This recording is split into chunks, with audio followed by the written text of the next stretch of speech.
you want to play? And Corey's like, yeah, right. Yeah, like a little puppy. Salivating. Yeah, so it's kind of nice because, I mean, again, so we're small, so we can do whatever the hell we want. Yep. You know what I mean? Like, we're not somebody who's sitting there like, oh, shit, I just Isn't burned. that the best thing? Yeah, though? it's awesome. You know, and you know, again, like, there's so much flexibility, and also, like, okay, again, hey, like, you know, we've been dicking around with our mash bill for a while, you know, and we've settled in the last, you know, year, but, like, you know, beforehand, it was like, okay, hey, are we doing white corn? Are we doing yellow corn? How much, you know, are we doing 2-row or 6-row barley? Are we doing all this? Are we doing a combo of all of this? And, you know, we kind of settled on something we liked, but, you know, again, when we're sitting here and it's, oh, man, I just wasted a $50 bag of grain.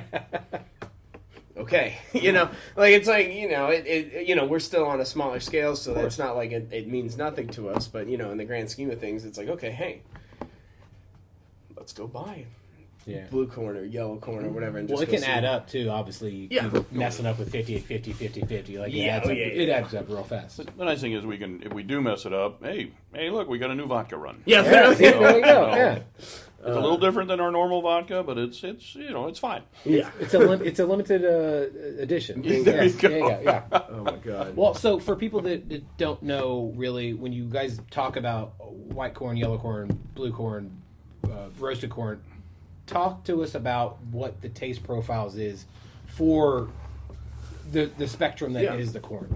So really, the biggest things are, you know, again, so you have your types of corn, you have your types of barley, and then there's rye and all that kind of stuff. But so for, you know, for corns, your blue and reds are going to be kind of like earthier. You know, the popular blue corn in Texas is the baby blue from Balcones. Yeah. And then red corns, not a ton of people are doing stuff with. I have a little barrel of it just sitting somewhere. It was during one of the freezes, and so I lost quite a few fermenters full of red corn. Yeah. Which unfortunate. that felt really good. Yeah. You know, Good. again, when you sit there and you buy 1,000 pounds of it, you're like, oh, all right, I got a 5-gallon run out of Okay, these are $200 bottles. No. But, super limited. yeah, right. So your yellow corns are going to be a lot sweeter. You know, that's your higher sugar content, so you're going to get bigger yields out of it. The whites are kind of like in a middle ground between those. Then when you go over to the barley side of stuff, like your 6-row barley is very, very minimal flavor. It's there to kind of accentuate your corn flavors. Okay. Whereas 2-row is going to add in that kind of like not piney, but it adds like the same kind of like floral flavors that you know, not obviously to the degree of a rye, but it kind of gives some of those elements to it. Almost like ginish type. Yeah, really. Not that. Not even close to that Oh, strong. sorry, okay. Yeah. Like I said, like if you've had like you know, a high rye mash bill, you know, it's going to be something that it adds like just a kind of hint of that kind of flavor. Gotcha. See, I like when we originally started with the white corn, and I personally liked the buttery flavor of that whiskey that came out. But then they had I forgot what even hell they had basically a shortage of white. Oh yeah, so we had to switch. We switched, and then we liked it and we stuck with it. And it was better for a bourbon. Yeah, Right. But for me, for just drinking a mash or a shine, Yeah. Mm-hmm. it was a little sweeter for me. But well, and what gets kind of interesting with all that too is that, you know, as a distiller, your what it tastes like. You know, if you're making vodka, obviously you want it to taste good immediately. But for your bourbons, you know, a really good tasting unaged whiskey is not going to make a good bourbon. Right. Because, you know, you have to kind of expand into the heads and tails a little bit to get some of those complex flavors. And so if you have something that you're like, wow, I'd drink this is awesome. It's like, well, that when it comes out of a barrel, there's not going to be enough complexity to it. It's going to come out really thin. Wow. And kind of simple tasting. Right. And so that's one of the biggest things that we've had to learn is it's kind of like, okay, all right. You know, again, as people who just sat there and shined a whole bunch, it's like, oh, hell yeah, let's do it. You know, and now it's like, okay. Let's get the apple pie, brother. Yeah. Now it's like, okay, I don't want to drink this, but I think this is right. Right. And then 6 months later, you're like, okay, thank God. You know? Now, I'm going to play the I am dumb card. Okay. What are the laws for moonshine?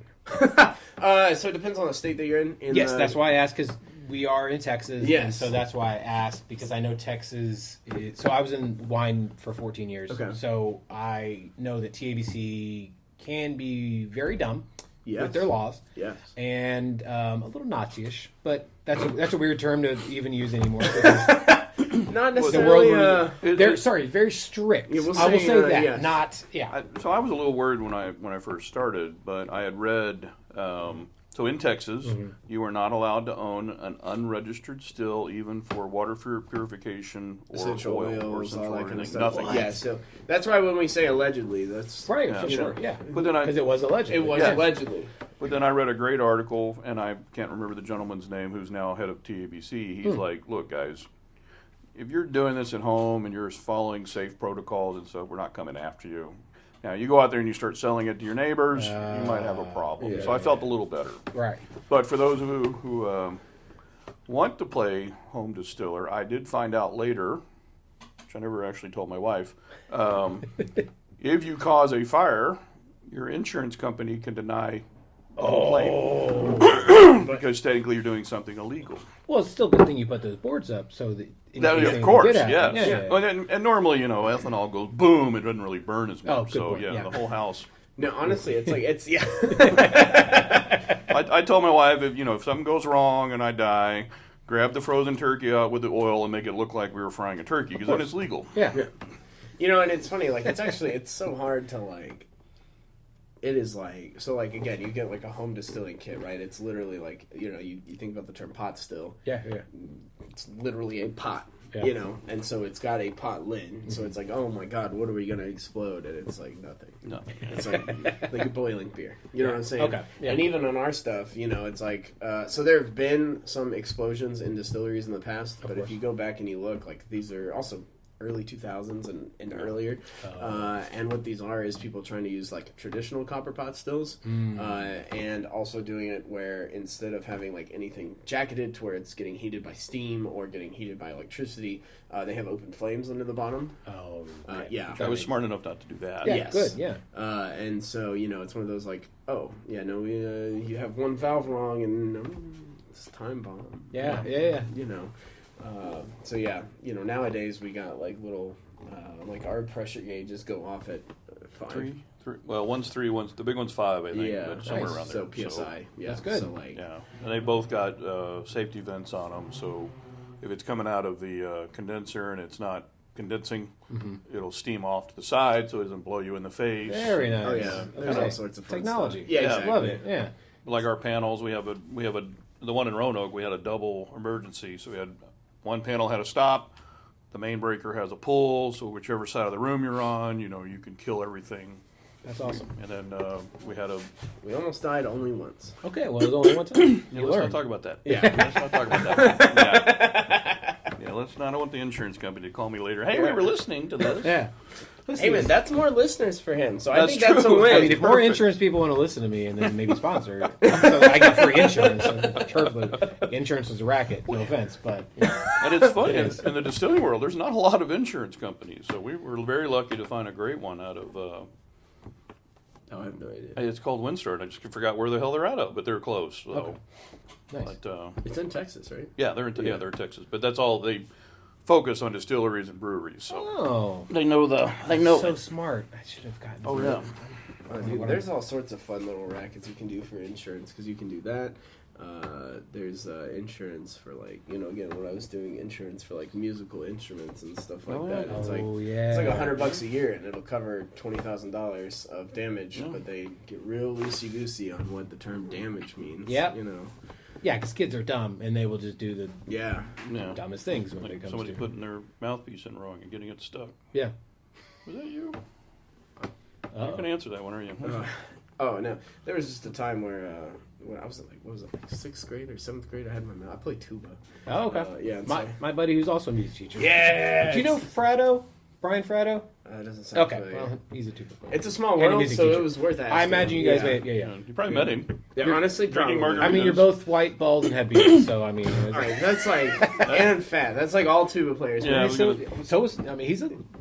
I'm not gonna say fat. Oh. He is a larger fellow. Yeah. See, we there's basically like two types of tuba players. Obviously I'm trying to become the other one right now, but there's either like the big guys or there are guys who are like 6'5" and he's like, definitely not 6'5". Yeah. Well, you had what was the girl's name? I can't. or like 5'0" girls. Like, How is that possible? She that did thing's it. bigger than she is. Yeah. Oh yeah. I can't remember her name. She was in. Caitlin something. Yeah. Yeah. Good for her. Yeah, and I taught a couple. Shout out girls. Caitlin. It was always a great time, like when you were a music teacher and you found girls that wanted to do tuba or trombone, because boys are idiots. You know, so if you're sitting there and you have like some 6th grade girls in that like group who can sit there and all the other guys are like, worshiping her, all that kind of stuff. So and she's a girl, so she's smarter than all of them, and so it was like, oh, thank God, They figured it out. They would run the classes, man, and you're like, oh God, it's a bunch of. I'll just leave you guys. I'm gonna go. Yeah, literally. Yeah. I'm gonna go distill. Yeah. Now, you touched on it. You guys were in Roanoke to begin with. Yep. Yeah. How did you guys decide on that location?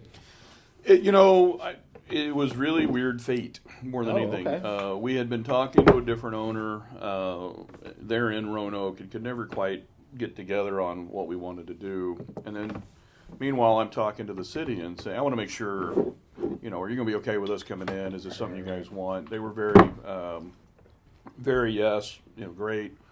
So then I did one meeting with the city managers and stuff, and they said, yeah, we would love to have you. And then, excuse me, sorry. I talked to the fire marshal and the permit guy, and I was telling them some of the problems we were having. Like, we're not sure where we're going to go. And we were sitting at the city hall, and he looks out the window, the permit guy, and he's like, these buildings over here you could build. It's brand new. You can put a distillery in there. And I'm like, no, I can't. It has condos above it. And he went into this long explanation of why the second floor is technically as good as the first floor. Blah blah blah. All this mumbo jumbo legal stuff. So we're like, okay, well we walk over there. It's in February during one of the freezes, and we're skating across the street. We look in the window, and this lady drives by, and she rolls down the window, and she's like, "Would you want to look in?" And I'm like, "Who are you?" Yeah, and she's like, out? "I'm the broker." Oh, wow. And we're like, no, because we're both freezing because we weren't planning on being outside. So, but we came back the next week and looked the space over and loved it, and said, hey, that's why I said it was supposed to be smaller, Right. and then it just kind of kept growing. Wow. So, and then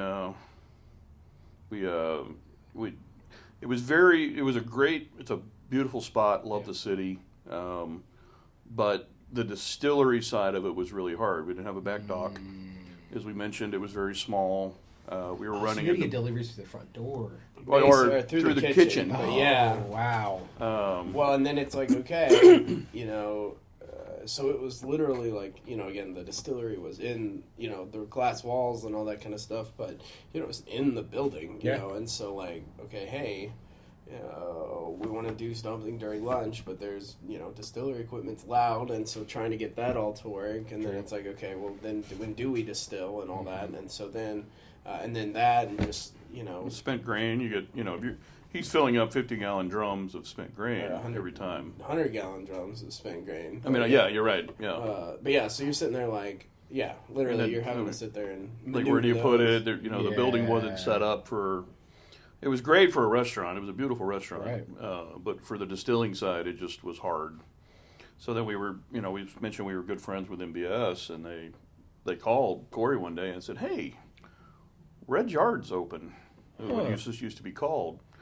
And Corey called me, and I was like, "Well, get over there and tear down the for lease sign so nobody else sees it." And we just, we played a little bit of phone tag to finally get a hold of the landlord, because actually at the time there was no lease sign. Yeah, it had fallen off, we found out. Yeah. Oh, okay. And so, so we played a little phone tag, finally got it, and then we toured it, and like I said, it's got some bare bones to it a little bit, at least on this side. Yeah. The distilling side. Yeah, the distilling side, it's got some bare bones to it, but we were like, oh, hell yeah. And then, we liked the little spot, and we liked the of course. restaurant side of it, and the yard and all that. We were like... Yeah, you could have a you could build this area to a beautiful like backyard Yeah. like vibe area that people could hang out. Yeah.